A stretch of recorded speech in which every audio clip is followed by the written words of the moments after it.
Hello, everybody. So when I was driving over earlier today, I was just thinking about the absolute privilege, like Juliet was saying, of being a second-generation home educator. Because in some ways I'm a new home educator. My children are age 5 and 2. So the sort of home educators I'm meeting, we're all asking questions of, we've got through nap time and that stage. And now, how do we actually educate our children? And of course, the answer is, well, you started from when they were in the womb. But, we're asking all these questions, and then I sometimes feel a bit like a grandma because I've been through the experience myself, and in a home where we were asking a lot of questions, and then as I got older, we'd have a lot of people coming into the home, and they'd quiz the teenagers, because, you are a functioning human being and I want to talk to you. But yeah, I was just thinking about the absolute privilege. It's almost like legacy and heritage, and if you look at a really stately home and you think, oh my goodness, you inherited this. Like, imagine being the lord or the lady of the home and that's how you started, and what would you do with it? That's how I feel, sort of, with the rich education I've been given. And it's that question of what do I do with it, Not all my siblings are fans of home education, and that's okay. They own their experience in a different way. So I just wanted to say that because actually I think as a parent, you get caught up in the nitty-gritties, and you've got to remember that actually the investment of yourself that you're giving your child is this legacy and this heritage, and it will be amazing to see what they do with it and how they use it. So a little bit about us. Is this my clicker? Oh, it is my clicker. So I'm married to Chester over there. He was not home educated, but everybody thinks he is home educated. In fact, last year Juliet said, can Chester do something about himself? I said, no, he's not. He's just one of these people that would not fit in the box, even though he came through the school system.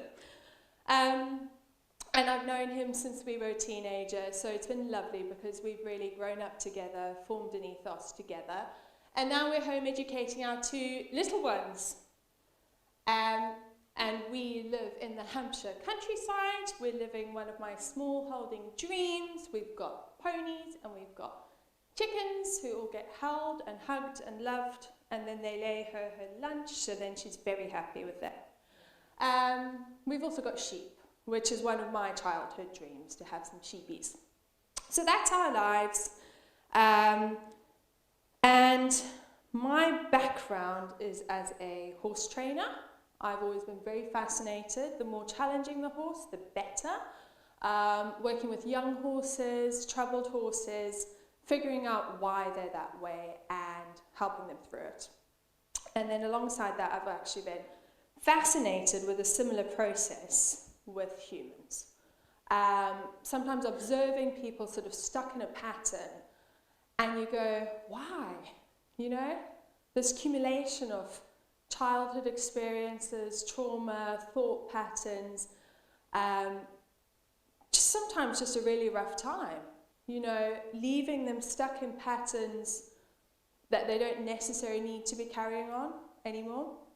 And I was really fascinated by that, and really fascinated by the fact that actually there is freedom and there is power to change, and we're not stuck. You look at people that are gone through concentration camps, terrible situations, and they come through and they're able to forgive the perpetrators. And you think, if they can do that, then we can work through the various challenges we've gone through, and we can come out the other side, with tremendous freedom.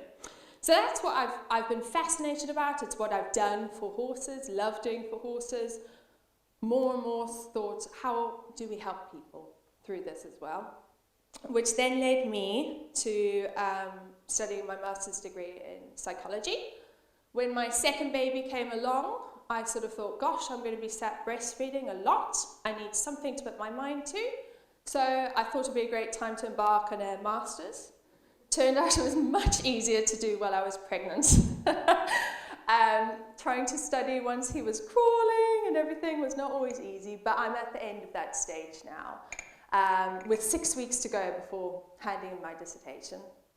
And I have been able to delve deeper into patterns that people are in, how we help them through, and actually just run a study recently with home educators, looking at the role of self-awareness in helping them navigate sort of the end point stresses. And that's a little bit of what we're going to talk about today. So there are a lot of theoretical backgrounds, a lot of things I've dedicated the last 2.5 years to, which I'm going to be putting into slide format today. If you'd like to know more about the theories and the background and things, chat to me afterwards. I've tried to make it as user-friendly as possible and, you know, speak to you in plain English if you like. So, where did that come from? Can you picture the situation where you begin your day, you've made yourself a cup of coffee, forgotten about that cup of coffee because you've had a million different demands, the phone rings, there's some admin, and then somebody walks in and asks you for something as simple as a pen and you explode them. And you think, where on earth did that come from?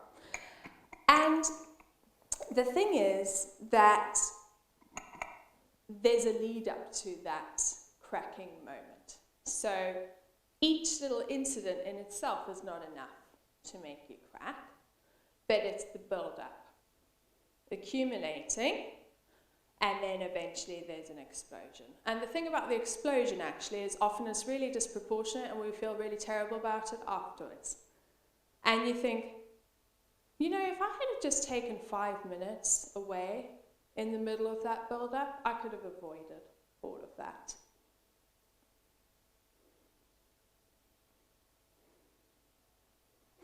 So the question is, how do we prevent explosions?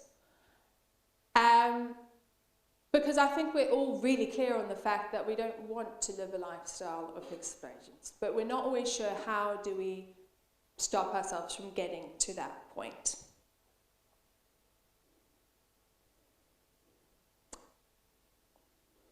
So there are two kinds of people. I'm not sure which one you might be. Usually in a marriage, if you're each end, it might be the source of some confusion. But I'd like to actually suggest that it's the case in our lives that we are very much aware that if we want to go on a road trip with our vehicle, we need the fuel to get there. And we have all these ideals for our family and all these grand plans for home education. This is what we're going to do. And for each child, you know, it's brilliant vision. And that's almost like embarking on a grand journey. And the thing is, if you were going on that journey, you would fill up your vehicle to get there. But as mothers, particularly, I don't think we are always very good at before going on the journey. So we expect ourselves to run on empty and do the journey, and then we're really disappointed when we break down. And we go, oh, okay, yes, self-care, let's look after ourselves, let's recharge. So we put £10 inside our vehicle, and then we say, come on now, we've got a 600-mile journey to do, get on with it, you've had your £10 worth of fuel. So, how do we actually rectify this issue? I'd like to argue, and this is why it's been a focus in my study, self-awareness is really key. When is my fuel gauge going down? When is that fuel light on? So I'm probably more on that side when it comes to my car. The fuel light comes on and I go, I reckon I can do just one more trip. But if we're functioning like that across life, and then the car breaks down and we get disappointed, it's not very fair on ourselves, or our children, or the various people we committed to do this journey with.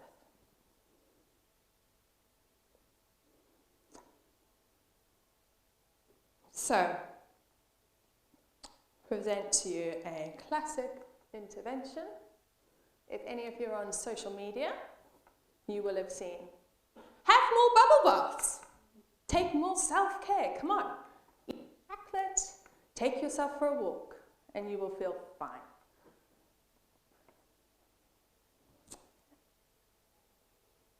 I think it is valid and useful. My husband knows that if I've got a million things on my mind to send me for a bath, then let's chat. But I don't think they solve the problem.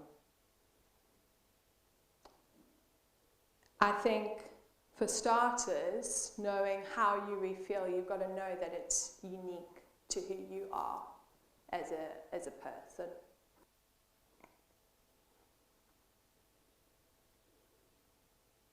So just like a car analogy, if you're a petrol vehicle and you fill up with petrol, you're going to go a lot further than filling up your petrol vehicle with diesel.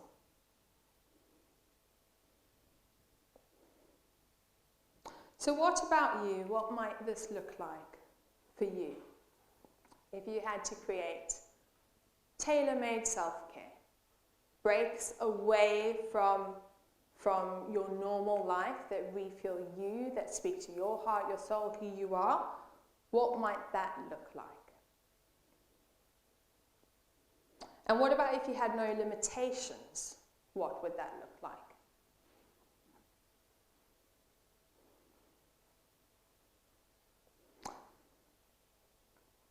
So it takes a plan in order to make it happen.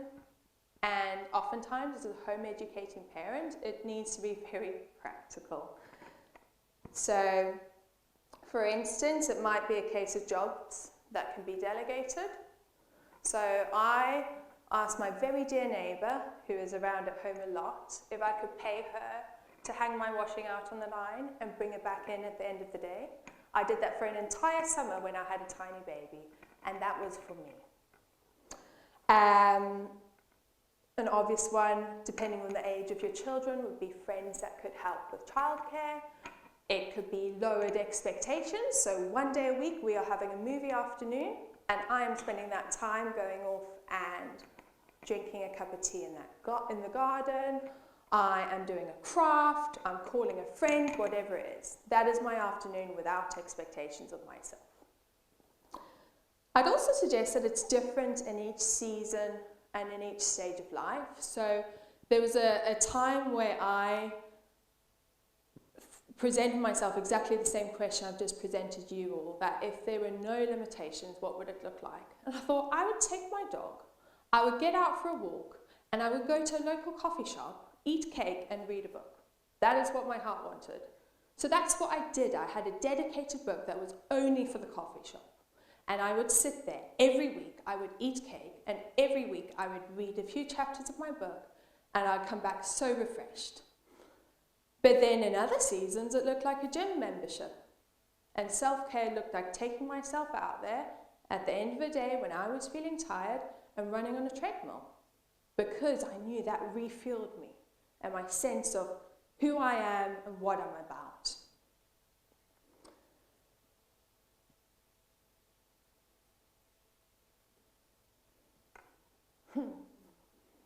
So as we've identified, self-care is a way of refueling your vehicle, and it brings life, it brings extra margin. Thinking back to those explosion situations at the beginning of this presentation, you have a little bit of extra give, right? But I also think that if we all had an island holiday existence, we would be the most stress-free people. And then what about when we come back to real world and we've got a million things to do and a million people wanting our attention? What about then? We will have forgotten about our hammock holiday very quickly. So the solution may not be found away from the challenges. It might be about finding the patterns within the challenges.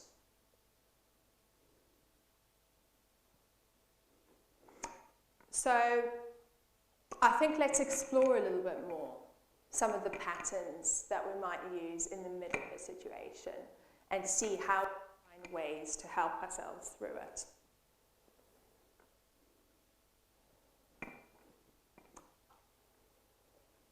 Before we had children, my husband and I really enjoyed animated films, and we used to borrow people's children to go to the cinema because we thought it might be a bit odd to go watch Frozen as a date. So now we've got our own 5-year-old daughter. We watched this film a few too many times. But Princess Elsa was very scared of some of the things inside her. And the way that she dealt with it, the way that her family dealt with it, was to say, conceal it, don't feel it, don't let them know, be the good girl you always have to be. And I wonder sometimes in our home education journey how much we do that to ourselves as the parent. We have this ideal and this vision for our children, for our families, for our lives. And in order to provide that, we do that to ourselves.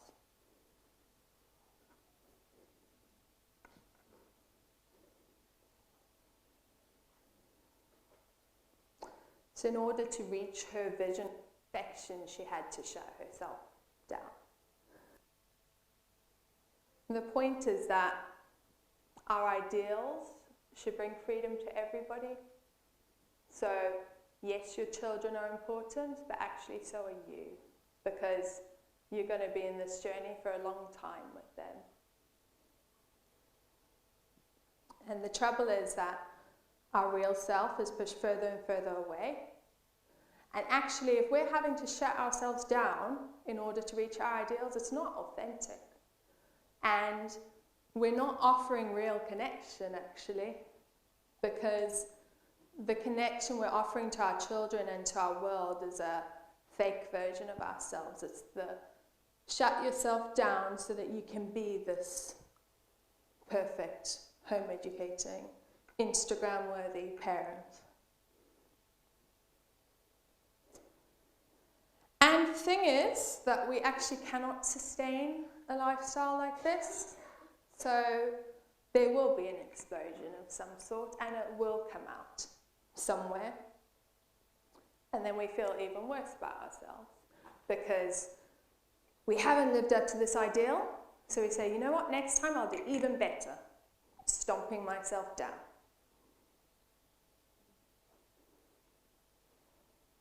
And actually there's an interesting story about this just this week with my daughter. She was expressing a lot at the end of the day, get ready to go to bed. I haven't played. I'm thinking, all day. But what she's meaning is she hasn't played at home with her own toys without any busyness. So I thought, right, okay, that's important feedback. Tomorrow we are cancelling our plans. So the next morning she says to me, oh, are we going off to see our friend? I said, well, you know, the last few evenings you've definitely been quite upset. And Mummy's listening to that, and I think we're just going to have a day at home to play. And she received that as punishment. Like, I was upset at dinner time, now I don't get to see my friend. And what she responded with was, okay, I'll do better next time. And I was preparing my slides for this, and I just went, oh my goodness, it's this. So I paused and I said, no, that's not it. Your feelings are really important. They tell us what's happening inside you. I said, so because you're feeling that, that's why we're doing this. And then I changed it because I thought, I don't want this to feel like a punishment. I said to her, we weren't due to go to our friend for a few more hours. Why don't we play? And you tell me a little bit later how your heart's feeling, because only you know how you feel inside. And you tell me if your heart's had enough play or not, and we can decide based on that. Do you know what she did as a 5-year-old? She told me, a couple of hours into our morning, Mummy, I think I do need to just play. She told me later, oh, I think my friend might be missing me, but this was the right thing for me. And that was honoring, a very, very simple example of honoring what was inside her. But what we tend to do, and I was almost ending up doing with her that day, was we see what's inside, it comes out, we don't like it, so we get better at building a wall next time.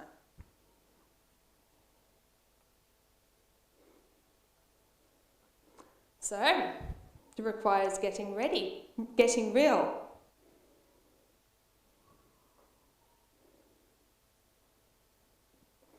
And what hinders us from getting real?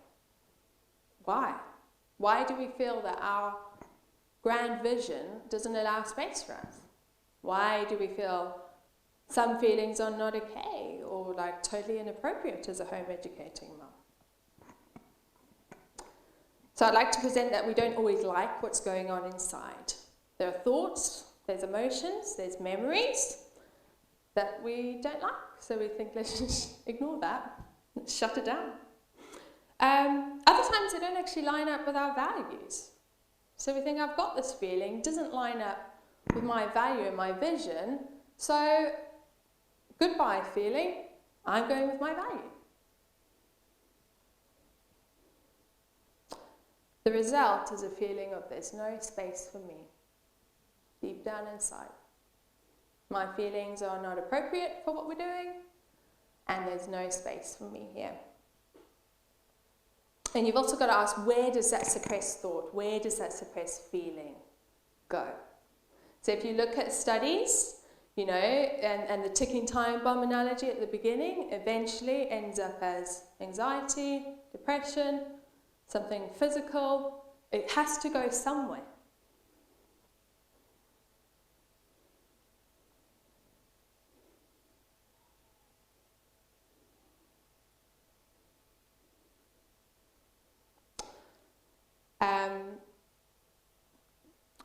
And yeah, I think in that fear of being real, that fear of our emotions,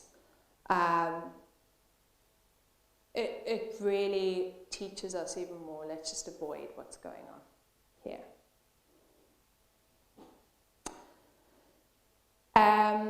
So I'm going to move on a little bit more now from the problem to actually what are some things we can do to fix it. One little thing is that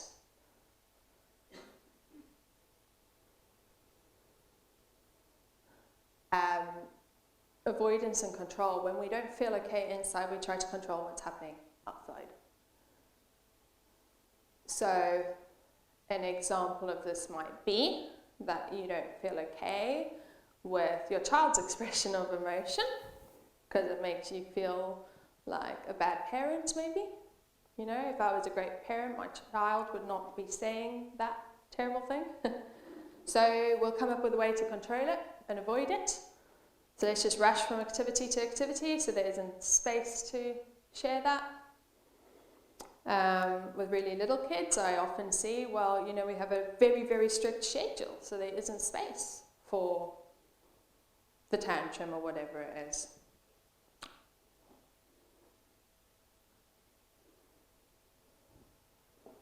So yeah, how do we combat the problem?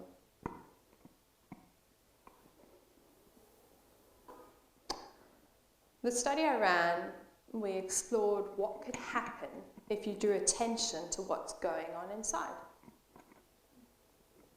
Just in this moment, I'm feeling this. No like shame or fear or anything like that, just, yeah, that's what I feel in this moment. Let's be real. And actually it was interesting to see how that alone is a preventative measure from the explosion. So that little build-up events, to go, here's an event, I feel really stressed right now. Here's another event. Yep, still feeling stressed, another event. Actually looking forward to that cup of coffee, another event. I'm going to drink that cup of coffee in the bathroom. Your morning could be very different then, no explosion. removing the but. This is a great way to become real. So sometimes what needs to happen is our relationship with our thoughts and feelings. You know, so just I am feeling angry, not I'm feeling angry, but. And just being okay with holding the present moment.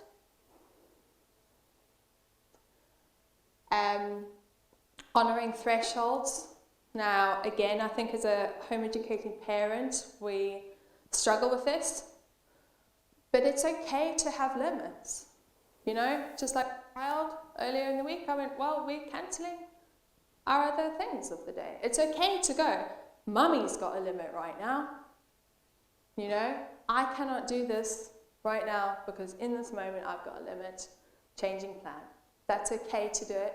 It's personal to you. What one person might find really refreshing, another person finds exhausting.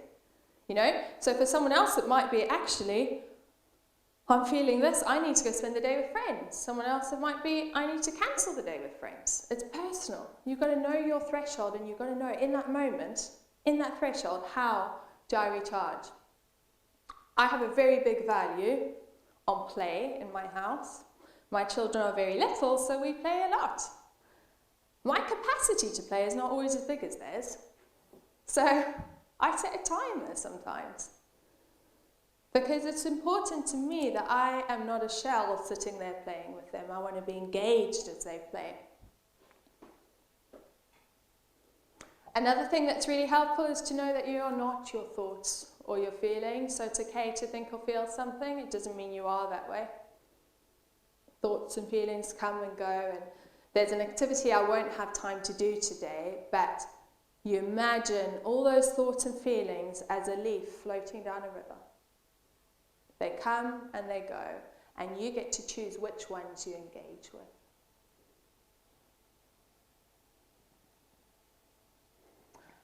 And it's coming to a place where you can hold your feelings and your thoughts, what's going on inside, just like a butterfly, gently.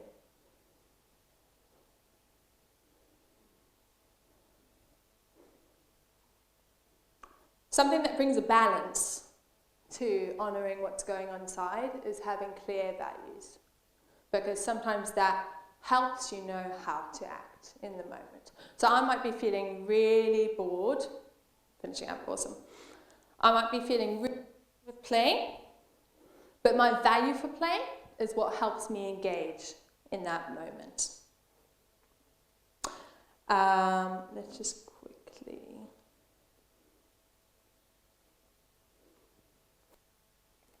So I think we're going to finish up there. 10 minutes. Oh, I can fill 10. I thought there was 0. Oh, I can definitely talk for 10 more minutes. If you will all listen for 10 more minutes. I do think next time we need to schedule an after lunch nap. I think that would be a lovely gift to all of us having a child-free day. Okay, I can talk more. That's wonderful. Yeah, so what's going on inside is balanced with our values.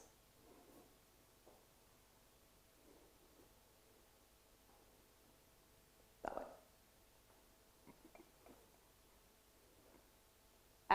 So values-based behaviour, it realigns us, it guides our thoughts and feelings in the same way that we might help a toddler. So I might be trying to get into the car in a grocery store and my toddler's decided that is not the best idea. We're still going in the car. But I can validate first. I can go, well, I see you feel really cross about that. I see you would like to stay longer at the park. Validated. But we do need to get in the car now because we're going to such and such. And we can do that with ourselves. I see you right now, you feel really stressed about all the demands. But, remember, we're going to meet everyone's needs so that you can then sit down and have your cup of tea, go to the thing, whatever it is. Within our values, we begin with a value, which is the biggest thing. We then have goals, and then we have actions. So, a value might look like...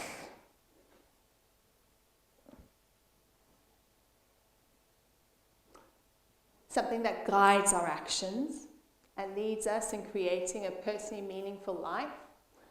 They are the journey, they're not the end destination. And the way you identify a value is by asking yourself, what is it that matters to me? What would my ideal life be centered around? What would it look like to build into my life, my work, my home education, my relationships? So, an example might be, I want to be an available parent. That is my value. I want to be available as a parent. So then your goal follows on from your value. So they are the thing that moves life in the direction of your value. So, for example, being an available parent might look like I'm going to create more one-on-one time with my child. It might look like I'm going to cancel some external commitments so that I can be more available. And then finally, we've got the goals. So we've got our values. I've gone blank. We've got our goal. And then we can pull everything together. So these now are your specific steps. I want to be an available parent. That's my value. I've now created space to be an available parent, cancelling some commitments. Now the actual action looks like I have booked to go for a coffee shop date with my child. And obviously, this process, you could do it for any area of life, For some, it looks like a complete change around of life. Like, how do we operate life so actually we are walking towards these values and goals?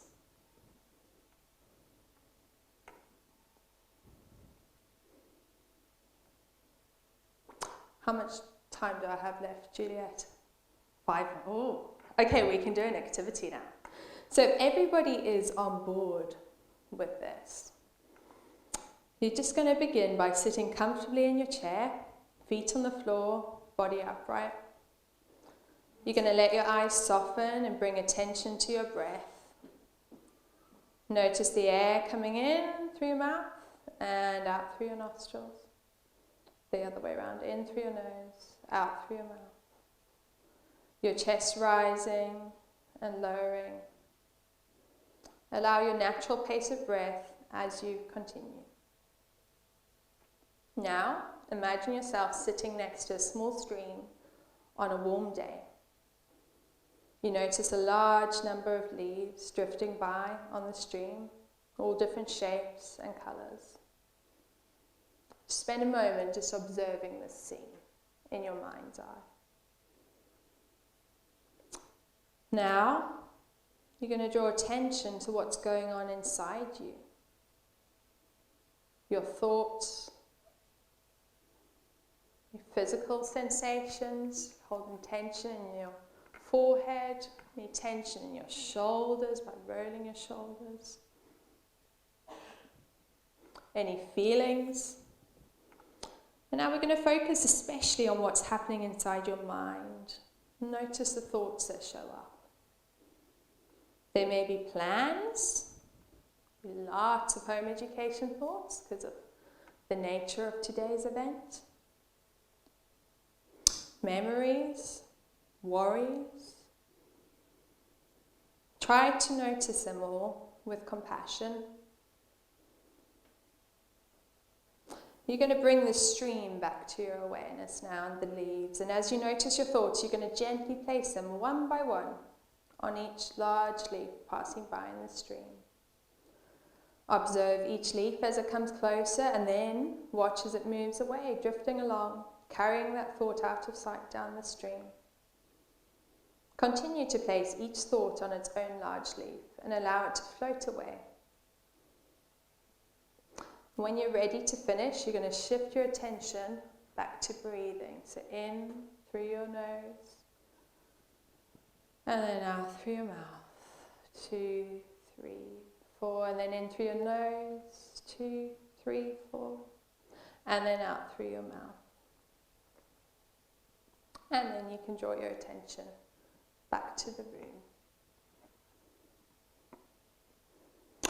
I'm going to finish by presenting a picture to you. And that is, just imagine, what could it look like?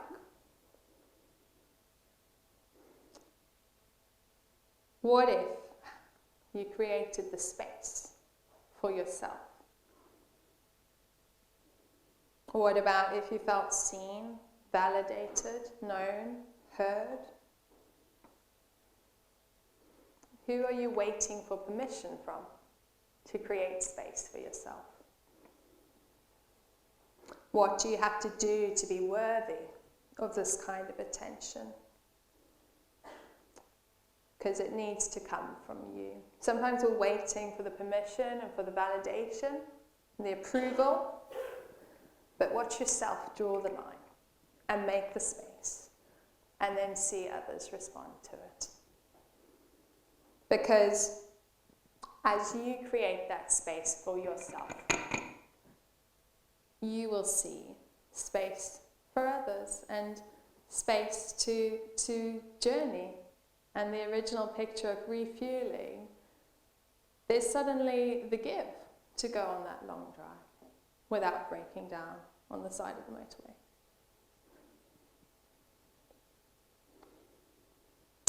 And sometimes you need to do it for the little child in you. You know, we do it for our kids. And sometimes, in order to actually feel like you can make that space, just got to see the 3-year-old. And that need, you know, so easy. It's so easy to love my little kiddie.